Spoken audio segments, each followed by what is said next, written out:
Shalom, selamat malam saudara terkasih di dalam Tuhan kita Yesus Kristus. Kita bersyukur sebab di malam hari ini kita masih diberikan kesempatan untuk boleh melakukan aktivitas kita di sepanjang hari ini. Dan di malam hari ini kita masih dibimbing, disertai, diberkati Tuhan lewat apapun yang sudah boleh kita kerjakan. Dan kita akan mengikuti perenungan malam. Namun sebelumnya mari bersama kita berdoa, minta bimbingan Roh Kudus. Kita berdoa. Bapa dalam kerajaan sorga, terima kasih tak henti-hentinya kami panjatkan kepada Tuhan, sebab Tuhan baik menjaga kehidupan kami dari pagi, siang hingga malam hari ini.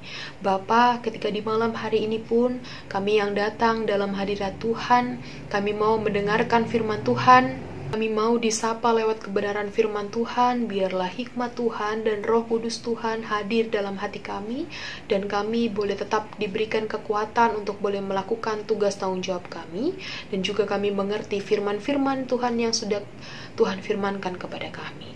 Oleh sebab itu Tuhan, berfirmanlah kepada kami, karena kami siap mendengarkan. Dalam nama Tuhan Yesus kami berdoa dan mengucap syukur. Amin. Saudara terkasih di dalam Tuhan, pembacaan Alkitab kita di malam hari ini terambil dari kitab Keluaran pasal 33 ayat yang ke-18 hingga ayat yang ke-23.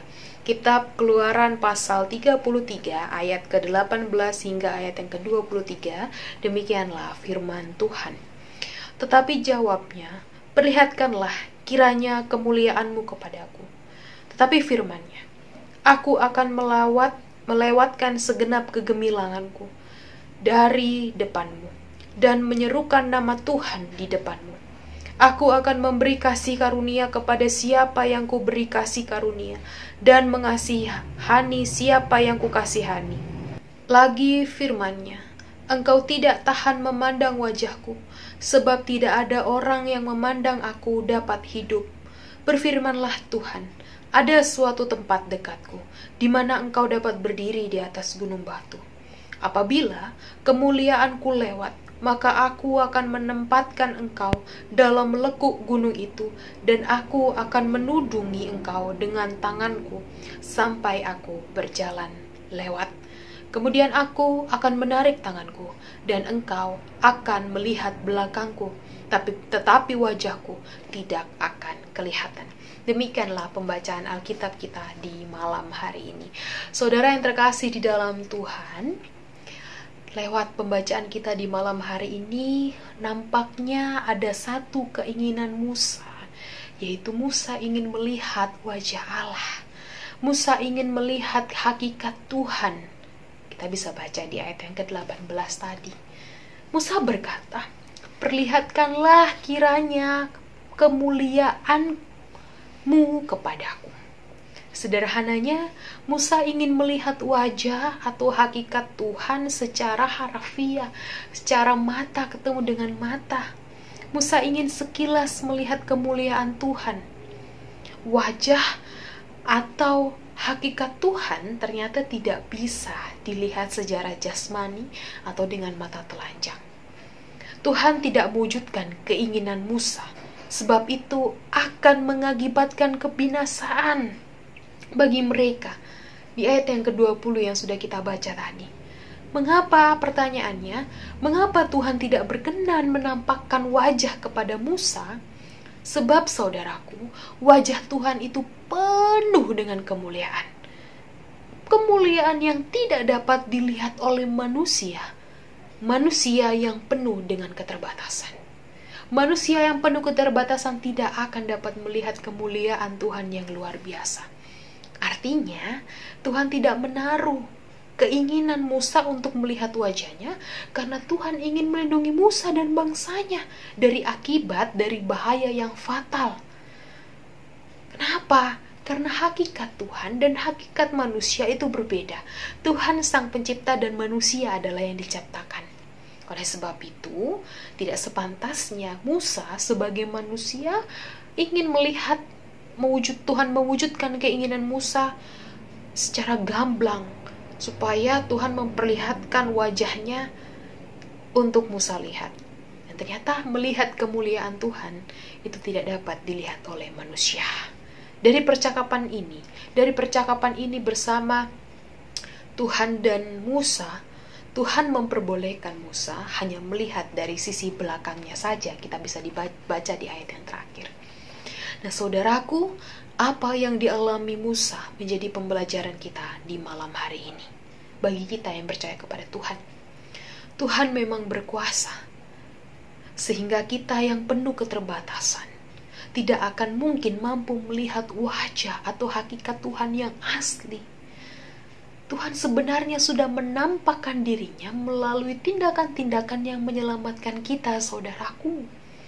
Kita dapat memandang Tuhan melalui karyanya yang ajaib, melalui kasih-Nya yang luar biasa. Tuhan penuh dengan kreativitasnya. Tuhan menampakkan dirinya dengan melindungi kita dari pagi sampai malam hari ini. Tuhan menampakkan kemuliaannya lewat nafas kehidupan yang masih kita boleh terima di hari ini. Tuhan menampakkan kemuliaannya melalui berkat-berkat yang kita terima, baik secara materi, baik secara spiritual, baik secara moral, intelektual, dukungan, support, psikologis, lewat perjumpaan kita dengan banyak orang. Dengan banyak cara, Tuhan hadir dalam diri kita melalui karyanya dan kasih-Nya. Secara unik, secara romantis mungkin, secara luar biasa yang boleh kita terima. Saudaraku, Tuhan Allah ingin kita berjalan di dunia ini dengan iman, bukan dengan penglihatan saja. Dari iman maka timbullah pendengaran lewat perkataan Roh Kudus di dalam hati kita. Dengan keadaan dunia ini, keadaan kita yang tidak terbatas, lewat sikap, perbuatan, perkataan kita, alat indera kita yang kita miliki, tidak mampu memandang wajah Allah dan kemuliaan Allah. Tapi suatu saat, saudaraku, kita percaya bahkan Tuhan akan menampakkan kemuliaannya pada suatu hari, yaitu hari penantian Tuhan datang. Atau yang sering kita sebut yaitu kedatangan Tuhan kedua kalinya di dunia. Wajah Tuhan diperuntukkan orang-orang yang kudus, orang-orang yang tetap setia sampai hari kedatangannya. Ini akan menjadi kebahagiaan bagi jiwa-jiwa yang kudus. Itulah sebabnya Tuhan tidak menampakkan wajahnya kepada Musa, sebab jika kalau memang pada saat itu Tuhan menampakkan wajahnya kepada Musa, dunia akan selesai. Disinilah teofani, penampakan Tuhan akan terjadi. Seperti tertulis dalam 1 Yohanes 3 ayat yang kedua, demikian firman Tuhan. Tetapi saudara-saudaraku yang kekasih, sekarang kita adalah anak-anak Allah, tetapi belum nyata apa keadaan kita kelak. Akan tetapi kita tahu bahwa apabila Kristus menyatakan dirinya, kita akan menjadi sama seperti Dia. Sebab kita akan melihat Dia dalam keadaan yang sebenarnya. Oleh sebab itu kita yang hidup saat ini bersyukurlah dengan perbuatan Tuhan yang melindungi dan menyelamatkan kita. Mari nantikanlah Tuhan setiap harinya, sehingga Tuhan tetap menemui kita, tetap setia sampai pada hari yang sudah Tuhan berikan. Tetap semangat menjalani hidup bukan karena kita ingin melihat, tetapi karena iman kita yang memberikan kita kekuatan. Tuhan selalu berserta dengan kita. Mari kita berdoa. Bapa dalam kerajaan sorga, terima kasih untuk perenungan firman Tuhan di malam hari ini. Kami bersyukur sebab Tuhan masih memberikan kami kesempatan. Bagaimana Tuhan menampakkan kehidupan, menampakkan diri bagi kami lewat kejadian-kejadian, lewat perbuatan-perbuatan, lewat peristiwa-peristiwa yang boleh kami alami. Kami bersyukur Tuhan tetap senantiasa ada dalam kehidupan kami.